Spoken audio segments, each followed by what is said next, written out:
Le Real Madrid est sûr de gagner contre le Paris Saint-Germain. C'est donc lui qui va arbitrer. Alors qu'on vient d'apprendre qu'il y aura du très beau monde lors de ce match. Les joueurs du Real Madrid qui ont décidé de faire voyager leur famille. Et on sait généralement que quand ça commence à arriver, c'est qu'ils sont très confiants pour la victoire. Une occasion à ne pas manquer pour Deschamps qui va retrouver la plupart de ses joueurs aussi. Surtout vu du fait que Dembélé sera de retour en tant que titulaire. Et qu'il désire vraiment, selon le Parisien, à commencer à être titulaire. Mais grande polémique, et selon les Parisiens, la victoire est d'office au Real Madrid. C'est ainsi que nous venons d'apprendre que Simon Marcignac sera l'arbitre officiel de la rencontre. Et c'est ainsi que les supporters parisiens en ont fait le collage, dont le penalty de Julián Alvarez qui avait été touché 2 fois alors que la règle l'interdisait. La rencontre contre Chelsea en Ligue des Champions où on voit très clairement Marcos Alonso toucher le ballon avec sa main. Il n'y a que contre le Bayern éventuellement qui peut légèrement faire polémique. Mais bien évidemment, beaucoup se baseront sur cette image. Et de Marcignac avec sa fameuse sacoche. En vrai, les gars, je trouve que ça commence quand même à bien trembler. Vous êtes champion d'Europe contre un Real Madrid en reconstruction. Personne ne s'attend à ce que ce mec vienne nous accorder des pénaltys gratuits en pleine demi-finale de Coupe du Monde des clubs dans une rencontre aussi importante. Comme Achraf Hakimi et Mbappé, je pense vraiment qu'on peut passer cette rencontre en n'étant pas ennemis, mais bien évidemment en défendant nos couleurs le jour du match. En parlant de Mbappé, je viens de voir cette statistique qui est assez étonnante. Apparemment, il n'aurait jamais marqué contre le Paris Saint-Germain en 4 matchs. À voir si cela va changer mercredi. Pour ceux qui veulent rien rater des prochains matchs et des actualités à venir, vous avez le lien dans la bio de mon profil TikTok. Tout se passe sur Telegram, vous pouvez vibrer avec les supporters du Real Madrid ici et tout savoir autour de l'actu foot ici.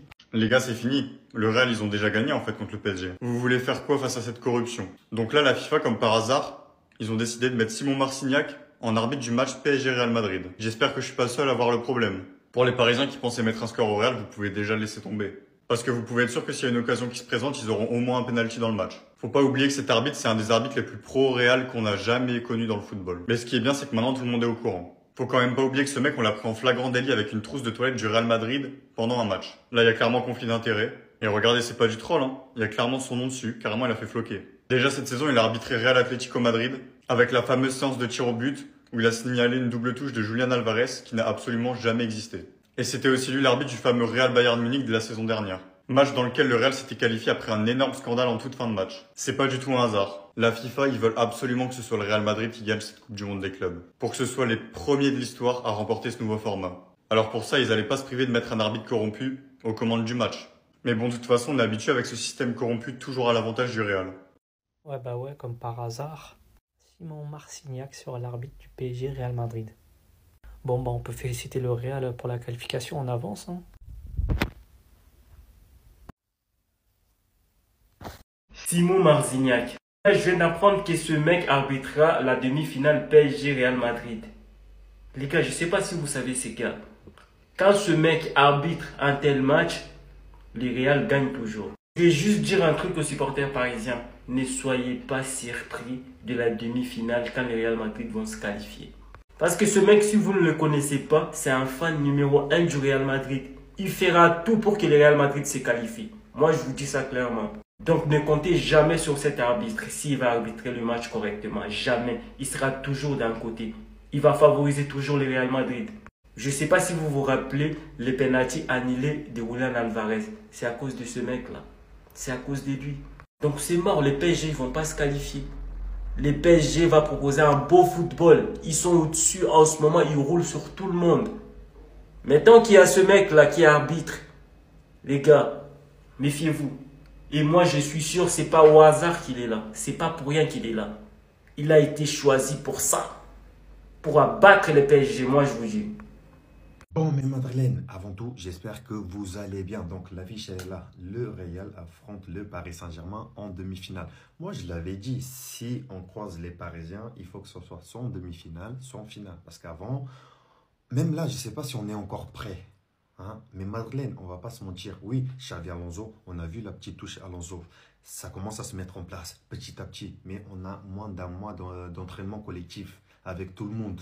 Et là, on va affronter un Paris Saint-Germain. Les mecs, ça fait des mois et des mois qu'ils jouent ensemble. Tu as l'impression qu'ils jouent les yeux fermés maintenant. Tellement ils se connaissent très bien. Donc là, tu affrontes une équipe. Défensivement, c'est solide. Au milieu de terrain, c'est solide.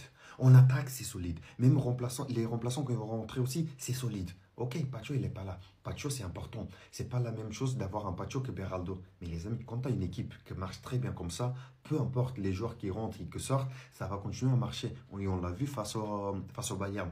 À 9 contre 11, ils arrivent à marquer, les amis. Ils arrivent à faire la différence. Donc, encore une fois, quand tu as une équipe comme ça, solide, peu importe les joueurs qui rentrent, ça va continuer à marcher. Mais en face, on a le Real, les amis. S'il y a une équipe qui est capable d'arrêter le dynamisme d'une autre équipe, cette équipe-là, c'est le Real. S'il y a une équipe qui est capable de mal jouer et de remporter le match, cette équipe-là, c'est le Real. Moi, déjà, l'absence de Dean, ça va être compliqué pour moi. Parce que c'était le seul qui pouvait jouer à gauche tranquillement. C'était le seul qui pouvait faire la relance pied gauche sans souci. Donc, est-ce qu'on va continuer avec une charnière centrale, genre avec 3 centraux, ou on va changer de système, mettre un 4-3-3? Je ne sais pas. Est-ce qu'on va jouer les yeux dans les yeux face aux Parisiens, faire à peu près les mêmes compositions que les Parisiens, ça veut dire un 4-3-3 entre guillemets? Je ne sais pas. Mais, encore une fois, les Madrilènes, moi je suis confiant. Je sens que ce match-là, on peut créer quelque chose, on peut se qualifier. Je pense qu'on va gagner. Et Kylian Mbappé, tout le monde l'attend. On ne va pas se mentir. Tout le monde attend Kylian Mbappé face aux Parisiens. Hein? Vous connaissez l'histoire des ex quand ils se rencontrent et tout, mon ancienne équipe et tout. Les mecs, à chaque fois, ils arrivent à faire la différence. Ils arrivent à marquer et tout. Donc, Kylian Mbappé, t'es pas content, triplé. Est-ce que mercredi, tu es prêt à marquer un triplé ou pas? En tout cas, si tu le fais, merci beaucoup. Merci Kylian. Mais encore une fois, les amis, ce match-là, il va être compliqué. On va pas se mentir. Le match va être compliqué, mais moi, j'y crois. Vous savez ce que je vais vous demander? Paris Saint-Germain, là, c'est dans 48 heures, ça approche. Faut en éliminer un des deux là pour la composition. Choisis dans les commentaires avant que je te donne ma réponse, voilà. Parce que moi je vais peut-être te décevoir. T'as choisi, c'est bon? Faut pas pleurer. Tu t'es chauffé tout seul. T'es trop KO en fait juste sans faire d'effort. Il faut partir un peu t'asseoir sur le banc, ton ventre va te dégonfler. Moi je vous dis la vérité, hein, je crois que c'est un soulard. Il s'assoit là-bas au maquis, il boit la 8-6, il boit les trucs. Regardez, c'est pas un soulard, c'est quoi? Comment tu peux faire ça? Et c'est depuis ce tweet, quand il s'était fait scam le ballon d'or par Rodri. Je t'en veux pas, hein, ça fait mal, ça met un coup au moral. Mais ce tweet là, ça va faire 1 an. 1 an, t'as fait une seule bonne mi-temps. Même pas un match complet. 1 an, t'as fait une seule bonne mi-temps. Tu joues contre nous en ce moment, hein? Ah non, tu nous as trahis. Nous, on veut te défendre sans arrêt. Vini, mon frère, obrigado, mi amar. Là, tu nous fais quoi? C'est son moment. C'est le moment du kicks. En plus de la storytelling Paris Saint-Germain, son ancien club. Paris, ils lui doivent des sous, ça, on a compris. Parce que je vous vois, hein. Vous mettez Gonzalo Garcia dans le choix, là. Enlevez-le. Le choix, c'est entre Mbappé et Vinicius. Gonzalo, il est là, il va rester là. Voici la seule et l'unique composition qui nous permettra de chicoter le Paris Saint-Germain. On se pose beaucoup la question, Kylian Mbappé, est-ce qu'il doit jouer en pointe, à gauche ou à droite cette saison? Nanana. Kylian Mbappé, hein. À 2 devant comme à Monaco. C'est chaud. C'est un mélange des deux, d'ailier, de pointe. C'est tout ce qu'il lui faut. Il peut s'appuyer sur un vrai 9 axial. Oh! On m'a dit que Kylian Mbappé n'a jamais marqué contre le Paris Saint-Germain. Attendez seulement. Et le football, ça va très vite. J'aurais jamais cru dire ça il y a quelques semaines, quelques mois. Mais si Kylian Mbappé élimine le Paris Saint-Germain en faisant une masterclass, oh, vous savez que ça sera un prétendant plus sérieux que le petit Lamine Yamal. Je n'ai pas peur. Certes, le Paris Saint-Germain, c'est la meilleure équipe cette saison, mais je n'ai pas peur. Les Parisiens, vous avez Donnarumma, on a Thibaut Courtois. Vous avez Marquinhos, on a Aurélien Tchouaméni, a.k.a. le Trumps. Vous avez Beraldo, on a Antonio Rudiger. On a même un supplément Raúl Asensio.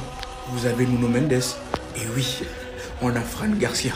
Et vous minimisez, c'est Marcelo Prime, vous allez voir. Vous avez Achraf Hakimi, on a Trent Alexander-Arnold. Vous avez Vitinha, on a Arda Güler. Vous avez João Neves, on a Federico Valverde. Vous avez Fabian Ruiz, on a Jude Bellingham. Vous avez Désiré Doué, on a Gonzalo Garcia. Vous avez Kvaratskhelia, on a Vinicius Junior. Vous avez Barcola, on a Rodrigo. Vous avez Ousmane Dembélé, on a Kylian Mbappé Lotin. Et vous savez Luis Enrique, et nous on a Xabi Alonso. Donc avec ça, vous pensez vraiment que moi je vais avoir peur? Oui, je les crains. Oui, le Paris Saint-Germain, ils font peur. Mais moi, je n'ai pas peur. Vous avez peur? Moi, non. Bref, les amis, dites-moi dans les commentaires comment vous voyez ce match-là. Est-ce que vous avez peur ou pas? Et pour ne rien louper, les amis, vous savez ce qu'il vous reste à faire. Abonnez-vous. Ça y est, enfin le PSG bouge et s'active fortement pour le mercato. Aujourd'hui, on vient tout juste d'avoir une info extrêmement importante pour le PSG. On sait quel joueur est ciblé en priorité pour le Paris Saint-Germain et franchement, c'est une énorme recrue. Alors le PSG a déjà des attaquants d'exception, des attaquants d'avenir, mais ça suffit pas apparemment pour le Paris Saint-Germain puisqu'ils ont décidé de cibler un nouvel attaquant. L'attaquant en question, vous le connaissez, il joue au Real Madrid, c'est bel et bien Rodrigo puisque le Paris Saint-Germain a approché l'entourage de Rodrigo et donc s'intéresse fortement au Brésilien évoluant actuellement au Real Madrid. Alors pour moi, j'en avais déjà parlé lorsque c'était des rumeurs il y a quelques semaines, voire mois, mais aujourd'hui, ça se rapproche de plus en plus. Et pour moi, Rodrigo est un choix parfait pour le Paris Saint-Germain. Certains disent que c'est pas un ailier qu'il faudrait au PSG. Moi, je ne suis pas de cet avis-là. Pour moi, c'est un ailier qui a déjà prouvé, qui est très fort techniquement, qui peut courir et faire les efforts que demande Luis Enrique. Et pour moi, c'est vraiment un des joueurs qui pourrait le mieux coller au Paris Saint-Germain. Dites-moi vous ce que vous pensez de Rodrigo, si pour vous c'est un joueur qui pourrait matcher au Paris Saint-Germain, est-ce que son profil pourrait coller? Moi je pense que oui, encore une fois. Donc voilà. Mais en attendant, allez Paris.